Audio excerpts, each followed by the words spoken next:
to the Whiskey Vault. Daniel, Rex, Compass Box. We like the Compass Box. I want to put my toes a little on that lift. You see that? Did you? Hello. I don't know why I did that.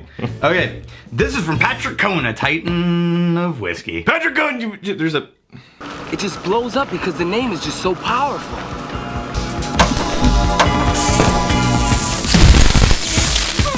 You know. Hey.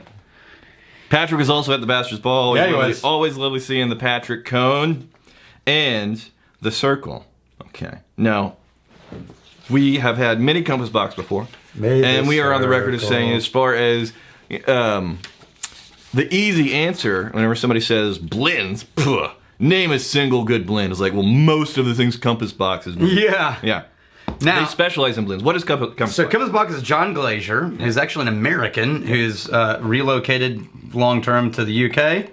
And they, as a company, source barrels from distilleries, grain and malt from Scotland, typically. Yep. And then create blends out of those barrels. They're magnificent. This one, I'm not going to say much. Sure. I want you to smell it and taste it first. Okay. Because I have an opinion already, because after Patrick brought it, Right. Emma and I cracked it open. Right, all right. Here's the thing. Most Compass Box we really like. There's only been like one or two.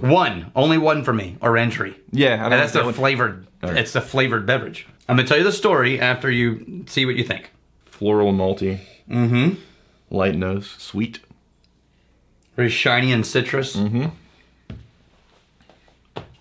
Some creaminess in there. Yeah. I think it's good. I think it's nice.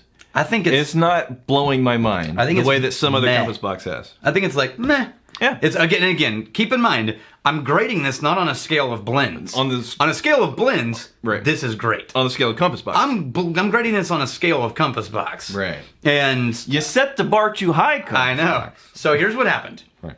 Rosie Mitchell won, was a 2018 winner of this thing they call the Circle, which is their program designed to inspire bartenders around the world. She won, and the prize was she got to create a blend with John Glazier. Oh, lovely. So this is a blend with Rosie and John working together on a blend. And she wanted to create what she called Sunshine in a Glass.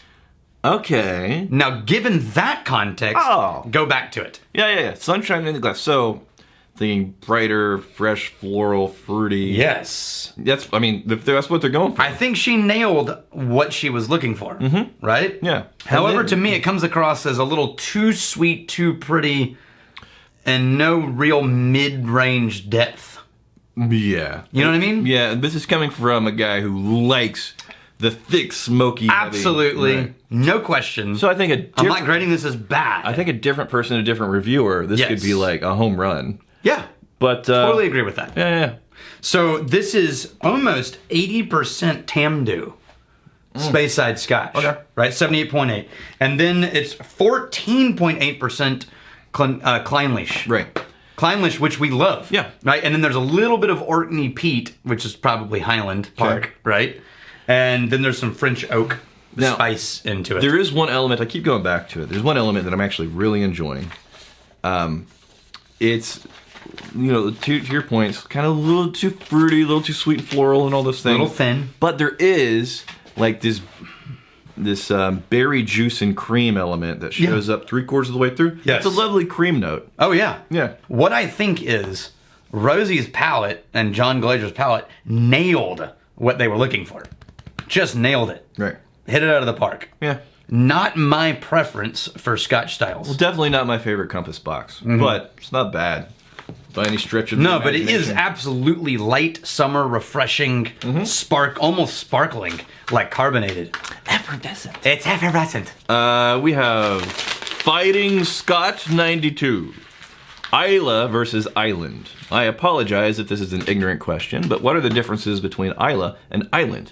I absolutely adore Isla Scotch, such as Lagavulin and the like. I have yet to venture into the Island group. I love the salty brininess of Talisker Storm and have yet to really find anything like it. Any suggestions for a single malt briny Scotch? Right, so... Especially briny and has big peat flavor. Oh, well, maybe not big peat flavor. Actually, no, I know the perfect one. Okay, so here's the thing. Islay Scotch is an island. Islay is an island, but not all islands are Islay. So the problem with saying what does island Scotch taste like is island includes things like Arran. It also includes things like Highland Park up in Orkney, Right. or Talisker, or Tobermory, right? Or I mean, there's so many different malts coming out of islands that taste nothing like what you would expect to get from Islay.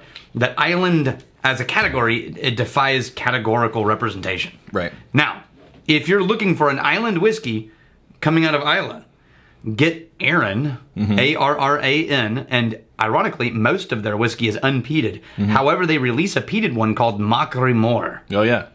and it's magnificent. It's got a dog on the label. Or go Talisker. Did you? It does have a dog on the label. Did you like my input? Yeah. Dog on It's the got label. a dog on the label. Or go Talisker, which is a really nice, briny, light, peppery new make, or island. I keep thinking island new make because I've been saying that phrase over and over now for 6 months. And you're gonna love it, but it's not even close to the same as living in Islay. Now, the people in Reddit who responded to his question did Yeah. a fantastic job and basically just said a lot of the same things Let's that I try just said. subreddit, you magnificent bastards. Yeah. Thank you very much. The more this lives in the glass, You're liking it more? I'm liking It's it opening more. up a little. Yeah, it opens up a little bit more. That creamy body kind of. It does get denser. It does, It yeah. feels like it gets less bright and aggressive and more dense and pretty.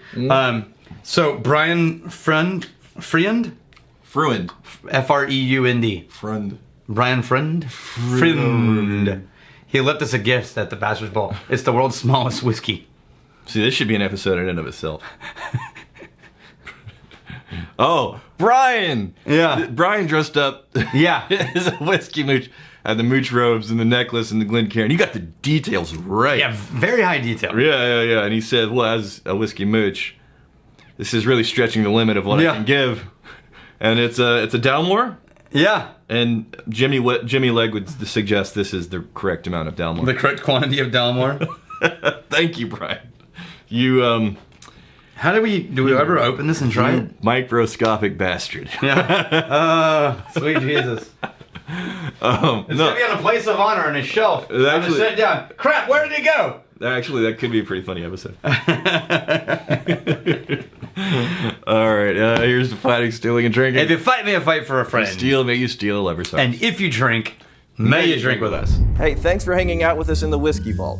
Don't forget to throw in a like, hit that subscribe button on the bottom right, and drop a question or comment down below.